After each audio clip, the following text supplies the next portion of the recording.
ಅದಮ್ಯಶೋ ಧೈರ್ಯಂ ನಿರ್ಭಯತ್ವಂ ಅರೋಗತಾ ಅಜಾಢ್ಯಂ ವಾಕ್ಪಟುತ್ವಂಚ ಹನುಮತ್ ಸ್ಮರಣಾತ್ ಭವೇತ್ ಆಂಜನೇಯಾಯ ವಿದ್ಮಹೇ ವಾಯುಪುತ್ರಾಯ ಧೀಮಹಿ ತನ್ನೋ ಹನುಮಾನ್ ಪ್ರಚೋದಯಾತ್. ಶ್ರೀ ಗುರುಭ್ಯೋ ನಮಃ. ಹರಿ ಓಂ. ಆತ್ಮೀಯ ನಿತ್ಯ ಸೌಭಾಗ್ಯ ಯೂಟ್ಯೂಬ್ ಚಾನಲ್ನ ಪ್ರಿಯ ಪ್ರೇಕ್ಷಕ ಬಂಧುಗಳೇ ಹಾಗೂ ಮಿತ್ರರೇ, ಎಲ್ಲರಿಗೂ ಶನಿವಾರದ ಶುಭೋದಯ ಹಾಗೂ ಶುಭ ನಮನಗಳು. ನಿಮ್ಮೆಲ್ಲರ ಜೀವನ ಸಂತೃಪ್ತಿದಾಯಕ ಆಯುಷ್ಯಪೂರ್ಣದಾಯಕವಾಗಿರಲಿ ಅಂತ ನನ್ನ ಆರಾಧ್ಯ ದೇವ ಹೊರನಾಡು ಅನ್ನಪೂರ್ಣೇಶ್ವರಿಯ ಪಾದಗಳಿಗೆ ನಮಸ್ಕರಿಸ್ತಾ, ಬಹಳ ಮುಖ್ಯವಾಗಿ ಹಲವಾರು ವಿಚಾರಗಳನ್ನು ನಾವು ತಿಳ್ಕೊಳ್ಬೇಕು ಪ್ರತಿನಿತ್ಯ. ನಾನೀಗಾಗಲೇ ಇದಕ್ಕೂ ಮುಂಚೆ ಬೆಳಗ್ಗೆ ಎದ್ದಾಗ ಏನು ಶ್ಲೋಕ ಹೇಳಬೇಕು, ರಾತ್ರಿ ಮಲ್ಕೊಳ್ಬೇಕಾದ್ರೆ ಏನು ಶ್ಲೋಕ ಹೇಳಬೇಕು, ಹೀಗೆ ಹಲವಾರು ವಿಚಾರಗಳನ್ನು ನಾನು ತಿಳಿಸ್ಕೊಡ್ತಾ ಇದ್ದೆ. ಈಗ ವಿದ್ಯಾರ್ಥಿಗಳು ತಮ್ಮ ವಿದ್ಯಾರ್ಜನೆ ಮಾಡಬೇಕಾದ್ರೆ ಬಹಳಷ್ಟು ಮುಖ್ಯವಾಗಿ ಕೆಲವೊಂದು ರೂಲ್ಸ್ ಆ್ಯಂಡ್ ರೆಗ್ಯುಲೇಷನ್ಸನ್ನು ಫಾಲೋ ಮಾಡಲೇಬೇಕು. ಮೊದಲನೇದಾಗಿ ಪೂರ್ವಕ್ಕೆ ಮುಖ ಮಾಡಿ ಕೂತ್ಕೊಳ್ತಕ್ಕಂಥದ್ದು, ಗಾಳಿ ಬೆಳಕು ಚೆನ್ನಾಗಿರಬೇಕು, ಕಿಟಕಿ ಇದ್ದರೆ ಕ್ಲೋಸ್ ಮಾಡಿರಬಾರ್ದು, ಹಾಸಿಗೆ ಮೇಲೆ ಕೂತ್ಕೊಂಡು ಓದಬಾರ್ದು, ಮತ್ತು ಕಾಫಿನೋ ಜ್ಯೂಸೋ ಏನೋ ಕುಡ್ಕೊಂಡು ಎಂಜಾಯ್ ಮಾಡಿಕೊಂಡು ಪುಸ್ತಕಗಳು ಮುಟ್ಕೊಂಡು ಓದಬಾರ್ದು, ಪುಸ್ತಕನ ಯಾವಾಗಲೂ ಉಲ್ಟಾ ಇಡಬಾರ್ದು, ಮತ್ತು ಕಾಲ ಮೇಲೆ ತೊಡೆ ಮೇಲೆ ಪುಸ್ತಕನ ಇಟ್ಕೊಂಡು ಓದಬಾರ್ದು, ಮತ್ತು ಏನೋ ಎರಡೆರಡು ಕೆಲಸ ಒಂದೇ ಸಲ ಮಾಡೋದು, ಮ್ಯೂಸಿಕ್ ಹಾಕ್ಕೊಂಡು ಮ್ಯೂಸಿಕ್ ಕೇಳ್ತಾ ಇರ್ತಾರೆ, ಬರಿತಾ ಇರ್ತಾರೆ, ಓದ್ತಾ ಇರ್ತಾರೆ, ಏಕಾಗ್ರತೆ ಅಂತಕ್ಕಂಥದ್ದು ಇರೋದಿಲ್ಲ. ಈ ಥರದ ಸಮಸ್ಯೆಗಳಾಗುತ್ತೆ. ಆಮೇಲೆ ಬೆಳಗ್ಗಿನ ಜಾವ 4:30ಯಿಂದ 6:30ವರೆಗೂ ಓದುವಂಥ ಸಮಯ ಇದೆಲ್ಲ, ಅದು ಬಹಳಷ್ಟು ಪ್ರಶಸ್ತವಾಗಿರ್ತಕ್ಕಂಥ ಸಮಯ. ಆ ಸಮಯದಲ್ಲಿ ಓದಿದ್ರೆ ಖಂಡಿತವಾಗಲೂ ಶುಭ ಫಲ ಆಗುತ್ತೆ. ಮತ್ತು ವಿದೇಶಕ್ಕೆ ಹೋಗಬೇಕು ಅಂತ ಸಂಕಲ್ಪ ಮಾಡಿರ್ತಕ್ಕಂಥ ವಿದ್ಯಾರ್ಥಿಗಳು, ಅಲ್ಲಿ ಹೋಗಿ ಓದಬೇಕು ಅಂತ ಸಂಕಲ್ಪ ಮಾಡಿರ್ತಕ್ಕಂಥ ವಿದ್ಯಾರ್ಥಿಗಳು ಬುಧ ಗ್ರಹವನ್ನು ಜಪ ಮಾಡೋದ್ರಿಂದ, ಮಂತ್ರವನ್ನು ಜೊತೆಗೆ ವಿಷ್ಣು ಸಹಸ್ರನಾಮ ನಿತ್ಯ ಹೇಳೋದ್ರಿಂದ ಆ ಒಂದು ಫಲನೂ ಅವರಿಗೆ ಸಿಗುತ್ತೆ. ಇವೆಲ್ಲ ವಿದ್ಯಾರ್ಥಿಗಳಿಗೆ ಸಂಬಂಧಪಟ್ಟಂಥ ಅರ್ಜನೆಗಳು. ಇನ್ನಷ್ಟು ಮುಖ್ಯವಾದ ವಿಚಾರಗಳನ್ನು ತಿಳಿಸ್ತಾ ಬರ್ತಾ ಇರ್ತೀನಿ ಮುಂದಿನ ಎಪಿಸೋಡ್ಗಳಲ್ಲಿ.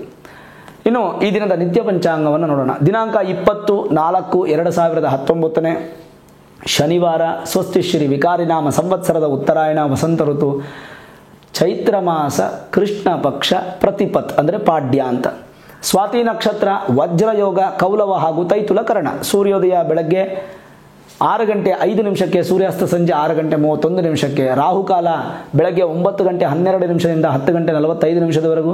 ಯಮಗಂಡ ಕಾಲ ಮಧ್ಯಾಹ್ನ 1:52 3:25 ದಿನದ ದುರ್ಮುಹೂರ್ತ ಬೆಳಗ್ಗೆ 7:45 8:35 ಈ ಸಮಯದಲ್ಲಿ ಯಾವುದೇ ಶುಭ ಕಾರ್ಯ ಹಾಗೂ ಪ್ರಯಾಣವನ್ನು ಪ್ರಾರಂಭ ಮಾಡಬೇಡಿ. ಇವತ್ತು ಸ್ವಾತಿ ನಕ್ಷತ್ರವಾದ್ದರಿಂದ ಇವತ್ತು ಹುಟ್ಟುವಂಥ ಮಕ್ಕಳಿಗೆ ವಿಶೇಷವಾಗಿ ರಾಹು ದಶೆ ಪ್ರಾಪ್ತಿಯಾಗುತ್ತೆ. ತನ್ಮೂಲಕ ಉತ್ತಮ ಭವಿಷ್ಯ ಸಿದ್ಧಿಯಾಗುತ್ತೆ. ಪ್ರಿಯ ವೀಕ್ಷಕರೇ, ನಾನು ಪ್ರತಿನಿತ್ಯ ಹೇಳ್ತಾನೆ ಇದ್ದೀನಿ ನಮ್ಮ ಚಾನಲ್ನ ಸಬ್ಸ್ಕ್ರೈಬ್ ಮಾಡಿ ಅಂತ. ಯಾಕೆ ಸಬ್ಸ್ಕ್ರೈಬ್ ಮಾಡಬೇಕು ಅಂತಂದರೆ, ಧಾರ್ಮಿಕವಾಗಿ ನೋಡಿ, ಅಧ್ಯಾತ್ಮ ವಿದ್ಯಾನಾಂ ವಿದ್ಯಾ ಅಂತ ಹೇಳಿದ್ದಾರೆ ನಮ್ಮ ಋಷಿಮುನಿಗಳು. ಏನೇ ವಿದ್ಯೆಯನ್ನು ಕಲಿತರೂ ಅಧ್ಯಾತ್ಮ ವಿದ್ಯೆಗೆ ಸರಿತೂಗುವಂಥ ವಿದ್ಯೆ ಯಾವುದೂ ಇಲ್ಲ. ಹಾಗಾಗಿ ಈ ಅಧ್ಯಾತ್ಮದ ವಿಚಾರಗಳನ್ನು ನೀವು ತಿಳ್ಕೊಳ್ಬೇಕು. ಒಳ್ಳೆಯ ಒಂದು ದಾರಿಯಲ್ಲಿ ನಾವು ನಡಿಬೇಕು. ನಮ್ಮ ಭಾರತೀಯ ಭವ್ಯ ಪರಂಪರೆ, ಸಂಸ್ಕೃತಿ, ಸನಾತನ ಧರ್ಮ ಎಲ್ಲವನ್ನು ನಾವು ಸ್ಥಿರವಾಗಿ ಉಳಿಸ್ಬೇಕು. ನಮ್ಮ ಮಕ್ಕಳಿಗೆ, ಮೊಮ್ಮಕ್ಕಳಿಗೆ ಉಳಿಸ್ಬೇಕು. ನಮಗೆ ಸನಾತನ ಧರ್ಮ ಅಂತ್ಯ ಆಗ್ಬಿಡಬಾರದು. ಈ ಕಾಲಕ್ಕೆ ಹಾಗೆ ಆಗ್ತಿದೆ. ಹಾಗಾಗಿ ನಾನು ಹೇಳೋದೇನಂತಂದರೆ, ನೀವು ಇದೆಲ್ಲ ತಿಳ್ಕೊಳ್ಬೇಕಾದ್ರೆ ನನ್ನ ಯೂಟ್ಯೂಬ್ ಚಾನಲ್ಗೆ ಸಬ್ಸ್ಕ್ರೈಬ್ ಮಾಡಿ. ಹೊಸ ವೀಕ್ಷಕರಾದರೆ ಸಬ್ಸ್ಕ್ರೈಬ್ ಮಾಡಿ. ಬೆಲ್ ಐಕನನ್ನು ಪ್ರೆಸ್ ಮಾಡೋದ್ರಿಂದ ನಾನು ಅಪ್ಲೋಡ್ ಮಾಡುವಂಥ ವಿಡಿಯೋ ನಿಮ್ಮ ಕ್ಷಣದಲ್ಲಿ ಒಂದು ಕೈಗೆ ಸೇರುತ್ತೆ. ಅದರ ಜೊತೆಗೆ ಮುಖ್ಯವಾಗಿ ತಿಳಿಸ್ತಕ್ಕಂಥದ್ದು ಏನಂದರೆ, ಶೇರ್ ಮಾಡಿ, ಎಲ್ಲರಿಗೂ ಕೂಡ ಅನುಕೂಲವಾಗುತ್ತೆ. ಮಾಡ್ತಿರಲ್ಲ, ಖಂಡಿತ ಮಾಡಿ. ಅದರಿಂದ ನಿಮಗೂ ಒಳ್ಳೆಯದಾಗುತ್ತೆ, ಬೇರೆ ವಿಡಿಯೋ ನೋಡುವಂಥ ನಿಮ್ಮ ಸ್ನೇಹಿತರಿಗೆ ಮತ್ತು ನಿಮ್ಮ ಬಂಧುಗಳಿಗೂ ಅನುಕೂಲ ಆಗುತ್ತೆ. ಒಳ್ಳೆಯ ಶುಭ ಫಲವು ಕೂಡ ನಿಮಗೆ ತಂದುಕೊಡುತ್ತೆ. ಈ ದಿನದ ದ್ವಾದಶ ರಾಶಿ ಗೋಚಾರ ಫಲ. 12 ರಾಶಿಗಳ ಫಲಾಫಲದಲ್ಲಿ ಮೊದಲಿಗೆ ಮೇಷರಾಶಿಯವರಿಗೆ ದಿನ ಉತ್ತಮ ಫಲದಾಯಕವಾಗಿದ್ದು, ರೈತರಿಗೆ ಅತ್ಯಂತ ಸಂತಸದ ದಿನ ಅಂತ ಹೇಳ್ಬೋದು. ಕೃಷಿಯಲ್ಲಿ ಉತ್ತಮ ಲಾಭವನ್ನು ಪಡಿತಕ್ಕಂಥದ್ದು, ಸಾಲ ಬಾಧೆಗಳೆಲ್ಲ ನಿವಾರಣೆ ಆಗುವಂಥ ಸಾಧ್ಯತೆಗಳು ಹೆಚ್ಚಾಗಿದೆ. ಮನಸ್ಸಿಗೆ ಸಹ ನೆಮ್ಮದಿ ಕೊಡುವಂಥ ದಿನ ಇವತ್ತು ಮೇಷರಾಶಿಯವರಿಗೆ. ವೃಷಭ ರಾಶಿಯವರಿಗೆ ಸಾಧಾರಣ ಫಲದಾಯಕ. ಸ್ವಲ್ಪ ದೂರ ಪ್ರಯಾಣ ಸಾಧ್ಯತೆ, ಆ ಪ್ರಯಾಣ ಅನುಕೂಲವಾಗುವುದಿಲ್ಲ. ನಂಬಿಕಸ್ಥರಿಂದ ಮೋಸ ಹೋಗುವಂಥ ಸಾಧ್ಯತೆ. ಮತ್ತು ಬಂಗಾರ ಇತ್ಯಾದಿ ಖರೀದಿ ಯಾವುದು ಇವತ್ತು ಮಾಡುವಂಥದ್ದು ಒಳ್ಳೆಯದಲ್ಲ.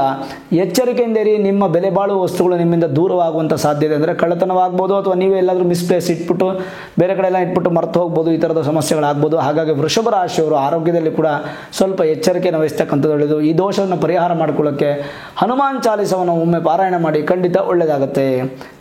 ಮಿಥುನ ರಾಶಿಯವರಿಗೆ ಈ ದಿನ ಶುಭದಾಯಕವಾಗಿದ್ದು, ಭಾಳಷ್ಟು ಅದ್ಭುತವಾದ ಫಲ. ವಿದ್ಯಾರ್ಥಿಗಳಿಗೆ, ಸ್ತ್ರೀಯರಿಗೆ ತುಂಬ ಉತ್ತಮವಾದ ಫಲ. ಏನೋ ಒಂಥರ ಸಂತೋಷ ಇವತ್ತು ಹೆಣ್ಣುಮಕ್ಕಳಿಗೆ ಒಳ್ಳೆ ಅಡುಗೆ ಮಾಡುವಂಥದ್ದು, ಹೊಸತನದ ಅಡುಗೆ ಮಾಡಿ ಗಂಡನಿಗೆ ಮಕ್ಕಳಿಗೆ ಬಡಿಸ್ತಕ್ಕಂಥದ್ದು, ಅತ್ತೆ ಮಾವನಿಗೆ ಬಡಿಸ್ತಕ್ಕಂಥದ್ದು, ಒಂಥರ ಸಂತಸದ ವಾತಾವರಣ ಅಂತ ಹೇಳ್ಬೋದು. ಆ ಥರದ ಅನುಕೂಲಗಳಾಗುತ್ತೆ. ಉತ್ತಮ ದಿನ. ಈ ದಿನ ಕೆಲವೊಂದು ಗೃಹಿಣಿಯರು ಮನೆಗೆ ಅಲಂಕಾರ ಮಾಡಬೇಕು, ಏನಾದರೂ ವಸ್ತುಗಳನ್ನು ತಂದು ಆ ಥರ ಯೋಚನೆ ಮಾಡುವಂಥ ದಿನವಾಗಿರುತ್ತೆ. ಅದರಲ್ಲೆಲ್ಲ ಶುಭ ಫಲ ಇರುತ್ತೆ. ಮತ್ತು ಮುಖ್ಯವಾಗಿ ಇವತ್ತು ಯಾವುದಾದ್ರೂ ದೇವಸ್ಥಾನಕ್ಕೆ ಹೋಗಿ ಬನ್ನಿ, ಭಾಳ ಸಂತೋಷ ಕೊಡುವಂಥ ದಿನ ಇವತ್ತು. ಮಿಥುನ ರಾಶಿಯವರಿಗೆ ಆರೋಗ್ಯದಲ್ಲಿ ಸಹ ವೃದ್ಧಿಯನ್ನು ಕಾಣುವಂಥ ದಿನವಾಗಿರುತ್ತೆ.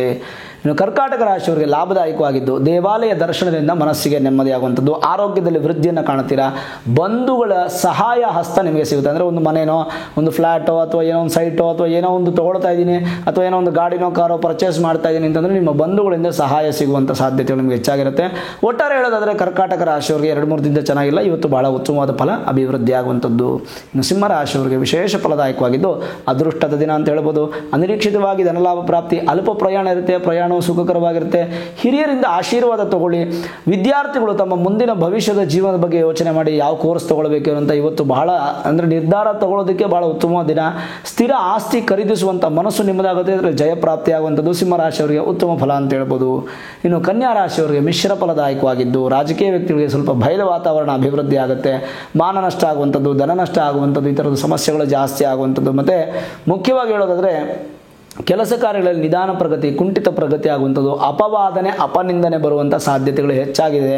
ಮತ್ತು ಆಹಾರಂ ಅಮೃತಂ ಆಹಾರಂ ವಿಷಂ, ಹಾಗಾಗಿ ಅಮೃತವಾಗಿರ್ತಕ್ಕಂಥ ಆಹಾರವನ್ನು ಯಥೇಚ್ಛವಾಗಿ ಭೋಜನ ಮಾಡಬೇಡಿ. ಎಷ್ಟು ಬೇಕೋ ಅಷ್ಟೇ ಭೋಜನ ಮಾಡ್ತಕ್ಕಂಥ ಇವತ್ತು ಒಳ್ಳೆಯದು. ಜಾಸ್ತಿ ಮಾಡೋಕ್ಕೆ ಹೋದರೆ ಖಂಡಿತವಾಗಲೂ ಸಮಸ್ಯೆಗಳು ತಂದುಕೊಳ್ತೀರಾ. ಜೀರ್ಣ ತೊಂದರೆಗಳಾಗುವಂಥ ಸಾಧ್ಯತೆ ಹೆಚ್ಚಾಗಿರುತ್ತೆ ಕನ್ಯಾ ರಾಶಿಯವರಿಗೆ. ಈ ದೋಷವನ್ನು ಪರಿಹಾರ ಮಾಡಿಕೊಳ್ಬೇಕಾದ್ರೆ ಶನೀಶ್ವರನ ದೇವಸ್ಥಾನಕ್ಕೆ ಹೋಗಿ ಎಂದು ಪ್ರಾರ್ಥನೆ ಮಾಡಿ, ಖಂಡಿತ ಒಳ್ಳೆಯದಾಗುತ್ತೆ.